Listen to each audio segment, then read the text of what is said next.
The Chiefs look to close out their season and get ready for the postseason with the #1 seed. I got the game plan coming for you right here.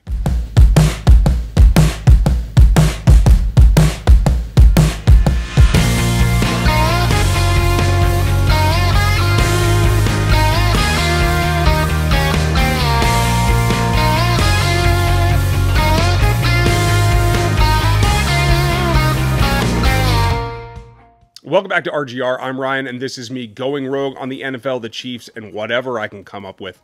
Shooting again from Jason Tracy Photo in his studio. I appreciate that. And if you want to check him out, check the show notes. We have a lot coming up for you, and we're going to get right into it. But just want to say, if you're new here, hit that subscribe, the notification button so you know when a new video goes up. Leave your comment, and if you like what you see, leave that thumbs up. This will be an abbreviated video this week because there is a lot to talk about, and we're going to start obviously with the talk of the town, Patrick Mahomes, who has had a few struggles the last couple of weeks, and we see that some throws are being rushed. We talked to Seth Kaiser this week on the podcast. If you mixed that, go back and check out Locked On Chiefs. A couple of pockets bailed early on, and it just looks a little bit out of rhythm. A lot of that is due to the protection, especially coming from the two guard spots with backups in on both sides of the ball. And that is something that is going to affect a young quarterback like that. While he does rely on the scramble, it's not something that he's been able to complete, and there's one very good reason for it. The Seahawks were very good in coverage, especially early in the down last week against these Chiefs, especially with Tyreek Hill not up to 100% to really take the top off the backside of the defense. So what you saw was that not only was he getting some pressure because of those replacement guards still getting snaps and honestly getting pushed around a little bit, but you also saw the DBs able to carry with the receivers, including Kelce, unfortunately, which should have been a very good matchup, early in the down, for 5 seconds even, where coverage was still there. You're not going to see that as much from the Raiders, but you are going to see that from especially teams in the playoffs, like the Steelers, like the Patriots. They're going to mix those things up. Defeating those zones is particularly important because you have to have the protection, and you have to have players that know where those spots are in the zone. If you're running man beaters all the time against zone, you're going to have a little bit of trouble. And what they need to do is kind of dial it back. Patrick Mahomes is taking a long time to get the ball out. A lot of that is because of his scramble ability, and really I think when the play breaks down, he likes to get outside the pocket to see what he can create. But it also lengthens the time that it takes for him to deliver the football, and that allows the pass rush to get there, and hopefully the one thing you can rely on in that situation is being able to break down the coverage. Now, that depends on a lot of people being healthy. And what we found out Thursday was that Sammy Watkins is the only player not practicing this week for the Chiefs. That's a great sign going forward, but it's not the only sign. Sammy, it seems, is going to be shut down still until the playoffs show up, like we talked about a couple weeks ago. The other factor with Patrick Mahomes is very important because we talked about it last week, and I showed you some of the dropbacks. That continues. When the guards and the center a little bit as well are getting pushed back, and the pocket is falling back, not necessarily collapsing, but falling backward, it makes it harder for him to step up. And while he is very good at executing within the pocket, when he can't get that base and keep his feet wide, it leads to some of the accuracy issues that we've seen the last couple of weeks. So the order against the Raiders is going to shift and really focus on some of that. But we have to talk about the defense too. I expect the back of the defense to look a lot like it did last week against Seattle, with Eric Berry playing deep when they go to that robber set or a straight cover one. We saw that with Sorensen playing up in the box, and I felt like that worked out pretty well. In terms of safety play over the last few weeks, it's one of the best combinations that they've seen on the field, and Berry clearly is able to function in any role, whether it be up at the line of scrimmage or at the back of the defense. The rest cannot be said for the rest of those safeties, so expect to see that again. Now, they showed a lot of cover 2 against the Seahawks as well, and I think against these Raiders, they're going to be shifting around, trying to show you back and forth split safeties down to that robber and back.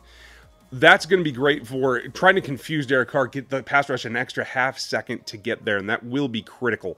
Look for more of that as it goes on. It also has to protect the fact that it looks like the team's going to start 2 rookie corners again, which was a little problematic against the Seahawks. They allowed, I think, 4 first downs each in that game, and were victimized by Doug Baldwin pretty regularly between the two of them. Now, Ward had some decent plays. We're going to look at those here in a second, but I think, honestly, he showed a little bit more spark. Tremon Smith was a little bit more lost in coverage, turned around a little bit, got caught looking at the quarterback quite a bit. We'll try to illustrate some of that as well. Here's a look at those rookie corners.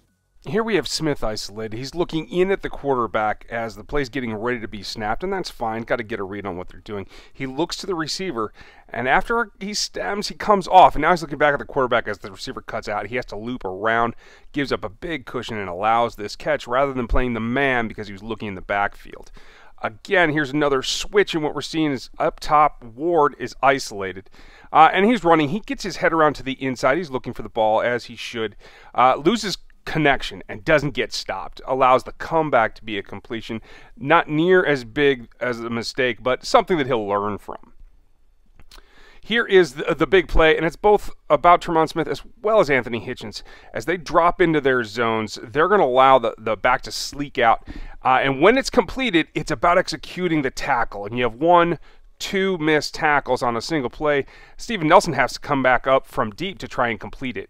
Here we pick up the play mid-play, and again, we're going to see how once the ball's in the air, Tremon Smith is charging, and that's great, but doesn't wrap up, doesn't break down enough. Hitchens also gets juked and misses the tackle again, and small Steven Nelson cleans it up. So at the end of the day, it comes down to this. The Chiefs have to have this game in order to secure the #1 seed throughout the playoffs and play at Arrowhead. They have to have it just for pride because they should have been able to close that out last week and failed.